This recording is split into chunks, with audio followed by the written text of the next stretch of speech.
Hello friends, NS টিচারে তোমাদের অভিনন্দন। আজকে তোমাদের বৃত্তের পরিধির পার্ট 3 নিয়ে আলোচনা করব। এর আগে আমি তোমাদের দুটো পার্ট বৃত্তের পরিধির কোর্সে শিখেছি। যারা ওই ভিডিওগুলো দেখোনি তারা অবশ্যই দেখে নেবা। এবং এই ভিডিওটি যদি না দেখো ওই ভিডিওগুলো, তাহলে এই ভিডিওর অঙ্কগুলো তোমরা বুঝতে পারবে না। আমার চ্যানেলটির নাম এনএস টিচার। যারা এই চ্যানেলটি নতুন দেখছো তারা চ্যানেলটি সাবস্ক্রাইব করবে, তাহলে আমার পরবর্তী ভিডিওগুলো নোটিফিকেশানের সাথে সাথে তোমাদের কাছে পৌঁছে যাবে এবং ভিডিওটি সবার আগে দেখতে পাবে। এই বিষয়ে অবশ্যই বন্ধুদের সঙ্গে শেয়ার করবে এবং কমেন্ট করবে। অঙ্কতে যাচ্ছি। বৃত্তের পরিধি, নবম শ্রেণী, কোষে দেখি 16 অনুশীলনী। 196 বর্গ সেমি ক্ষেত্রফলের একটি বর্গাকার পিতলের পাত থেকে 4টি সর্ববৃহৎ বৃত্তাকার পাত কেটে নেওয়া হলো। তাহলে প্রতিটি বৃত্তাকার পাতের পরিধি হিসাব করে লিখি। তাহলে দেখো, এখানে এটা হচ্ছে 196 বর্গ সেমি একটা বর্গাকার পিতলের পাত, এবং এটা হচ্ছে 196। তাহলে যদি বর্গমূল করা যায় তাহলে প্রত্যেকটা বাহু হয়ে যাবে 4 বর্গক্ষেত্রের। প্রত্যেকটা বাহু যদি 4 হয়, 14 হয়, তাহলে এর অর্ধেক হচ্ছে 7 করে। অর্থাৎ প্রত্যেকটা বৃত্ত যেটা আছে আমরা কেটেছি পিতলের পাত, সেটার ব্যাস হচ্ছে 7। প্রত্যেকটার ব্যাস হচ্ছে 7। বুঝতে পারলেন? এবার দেখো, বর্গাকার পিতলের পাতের ক্ষেত্রফল 196 বর্গ সেমি। তাহলে একটা বাহু তর্ক আগে বললাম আমি 14 সেমি। এবার 4টি টুকরো কেটে নেওয়া হয়েছে। তাহলে প্রতিটি টুকরোর ব্যাসের দৈর্ঘ্য 14/2 সমান হচ্ছে 7 সেমি। তাহলে ব্যাসার্ধ হবে 7/2 সেমি। তাহলে প্রতিটি বৃত্তাকার পাতের পরিধি হবে 2 পাই আর। 2 পাই আর আর সমান আমাদের বেরিয়েছে 7/2। তাহলে আমরা 7 কেটে গেল, 2 কেটে গেল, তাহলে থাকলো 22 সেমি। তাহলে নির্ণেয় পরিধি সমান হবে 22 সেমি। এটাই হচ্ছে আমাদের উত্তর। পরবর্তী অঙ্ক দেখো, 16 নম্বর অঙ্কটা। একটি বৃত্তাকার মাঠের বৃত্ত বরাবর এক প্রান্ত থেকে অপর প্রান্তে যেতে নাসিপার যে সময় লাগে মাঠের ব্যাস বরাবর অতিক্রম করতে তার থেকে 45 সেকেন্ড সময় কম লাগে। অর্থাৎ এই পরিধি বরাবর যেতে যা সময় লাগবে, ব্যাস বরাবর যেতে সময় কম লাগবে। এটা স্বাভাবিক। তাহলে নাসিপার গতিবেগ যদি 80 কিলোমিটার হয় মিনিটে, তাহলে মাঠটির ব্যাসের দৈর্ঘ্য কত, এটা আমাদেরকে বের করতে বলেছে। তাহলে আমরা প্রথমেই ধরে নিলাম মাঠটির ব্যাসার্ধ সমান হচ্ছে 8 মিটার। তাহলে মাঠটির ব্যাস হবে 2 মিটার, মাঠটির পরিধি হবে 2 পাই আর মিটার।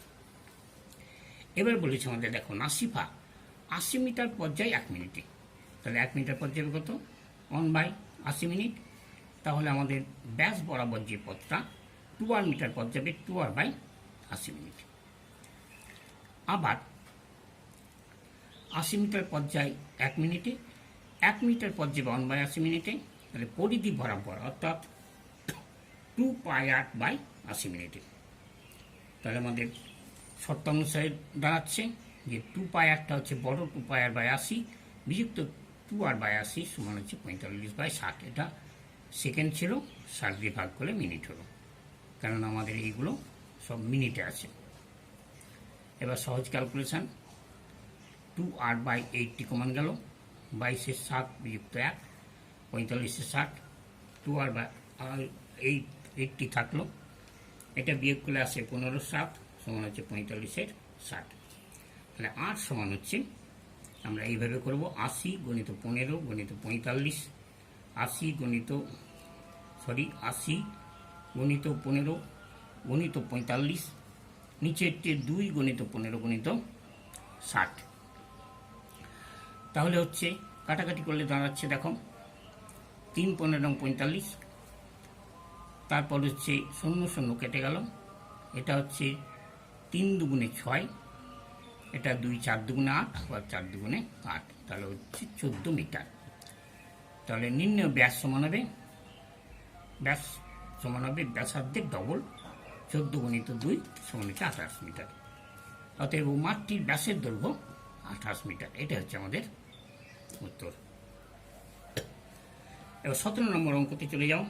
মহিম সাইকেলে চেপে 7 মিটার 5 ডেসিমিটার চওড়া একটি বৃত্তাকার পথের বাইরে ও ভিতরের ধার বরাবর সম্পূর্ণ একবার ঘুরতে যথাক্রমে 4 সেকেন্ড ও 44 সেকেন্ড সময় নেয়। তাহলে ভিতরের ধার বরাবর বৃত্তটির ব্যাসের দৈর্ঘ্য কত? এটা ছবি না হলে আমাদের ক্লিয়ার হবে না, আমরা এসব ছবিটা দেখে নিই। দেখতে পাচ্ছ একটা বৃত্ত, আর এটা হচ্ছে তার চারিদিকে একটা পথ। এই পথটা হচ্ছে 7.5 মিটার। আমরা ধরে নিলাম বৃত্তের ব্যাসার্ধ সমান হচ্ছে আর, তাহলে পার সমেত বৃত্তের ব্যাসার্ধ পরিধি হবে, পার সমেত ব্যাস হবে আর প্লাস 7.5। তাহলে বৃত্তাকার পথটি চওড়া সমান হচ্ছে, দেখতে পাচ্ছ 7 মিটার 6 ডেসিমিটার অঙ্কে বলেছে। তাহলে এটা যদি আমরা মিটারে পরিণত করি তাহলে 7.5 মিটার হয়। ধরি বৃত্তাকার পথে ভিতরের ব্যাসার্ধ, আগে বলেছি আমরা ব্যাসার্ধ ধরে নিলাম 8 মিটার, তাহলে পরিধি হবে 2 পাই আর মিটার। পথ সমেত ব্যাসার্ধ, এই পথ সমেত ব্যাসার্ধ কত হচ্ছে দেখো, আর প্লাস 7.5 মিটার। আর পথ সমেত পরিধি হবে 2 pi r metre, 2 pi into আর প্লাস 7.5 মিটার। এবার আমরা ধরে নিলাম যে সাইকেলের গতিবেগ সমান হচ্ছে x মিটার পার সেকেন্ড। তাহলে বৃত্তাকার পথে একবার ঘুরে আসতে সময় লাগে কতটা? 2 পাই ইন্টু আর plus 7.5 by x second. Clear হয়েছে?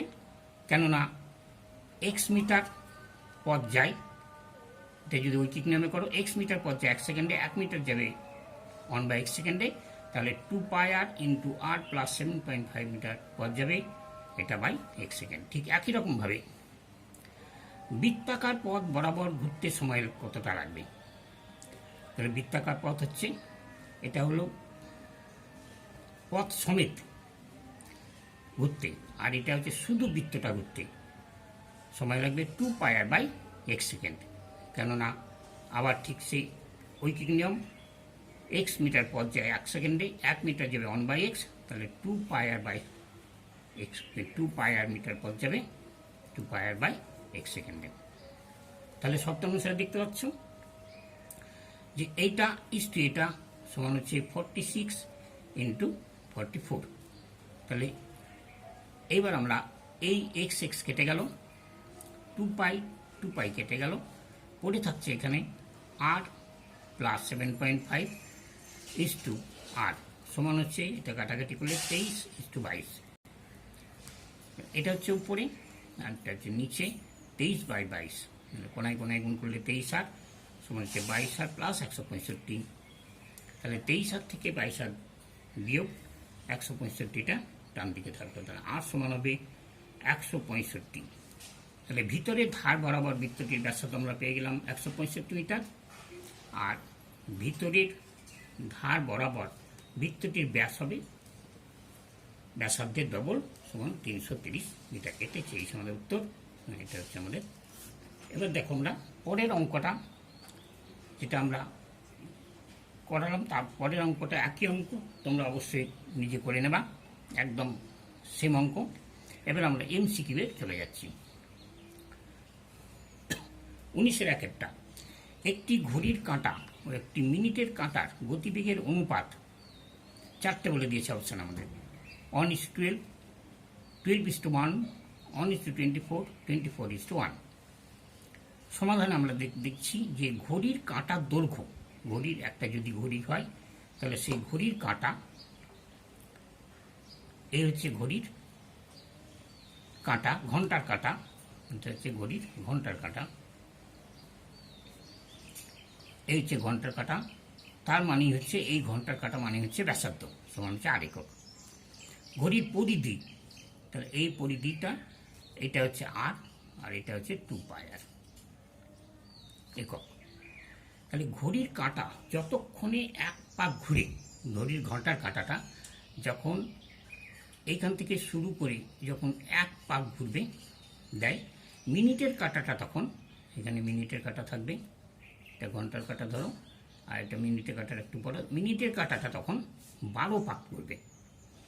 ঘন্টার কাঁটা এক পাক ঘুরলে মিনিটের কাঁটা 12 পাক দেয়। তাই লিখলাম ঘড়ির ঘন্টার কাঁটা যতক্ষণ এক পাক দেয়, মিনিটের কাঁটা ততক্ষণে 12 পাক দেয়।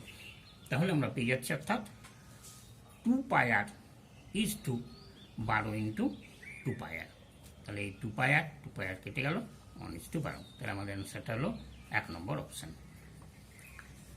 ডেটটা দেখো, একটি বৃত্তাকার পার্ক সম্পূর্ণ একবার পরিক্রম করতে সমান πx/100 মিটার সময় লাগে। পার্কটির সোজাসুজি ব্যাস বরাবর অতিক্রম করতে সমান সময় কতটা লাগবে? 4টে বলে দিয়েছে। দেখো কি বলেছে, x/10 200 metre, x/100 metre, π/100 metre, π/100 metre. এটা 100 হবে না, এটা 200 মিটার। তাহলে আমরা সমাধানে যাই।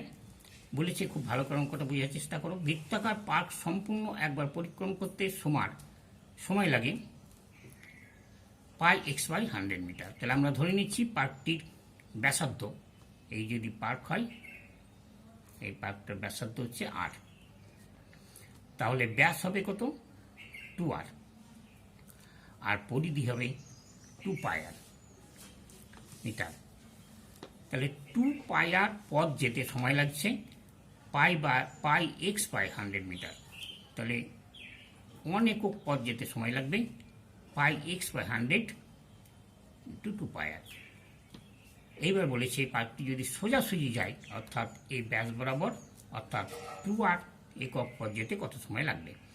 তাহলে πx/100 × 2r, নিচে 2πr। পাই কাটছে, 2 কাটছে, এই আর কেটে যাচ্ছে। তাহলে উপরে পড়ে থাকছে x আর নিচে থাকছে 100। তাহলে x/100 মিটার। তাহলে অপশান হচ্ছে আমাদের ডি। আমাদের ভিডিওটি এখানেই শেষ করছি। আশা করছি তোমাদের ভিডিওটি ভালো লেগেছে। আমাকে তোমাদের কমেন্টের ভিত্তিতে প্রতিদিনই একটি করে ভিডিও লঞ্চ করতে হয়। তোমরা অবশ্যই সব ভিডিওগুলো দেখবে এবং বন্ধুদের সঙ্গে শেয়ার করবে। বাড়িতে থেকো, সুস্থ থেকো, সুরক্ষিত থেকো। শুভ বিদায়।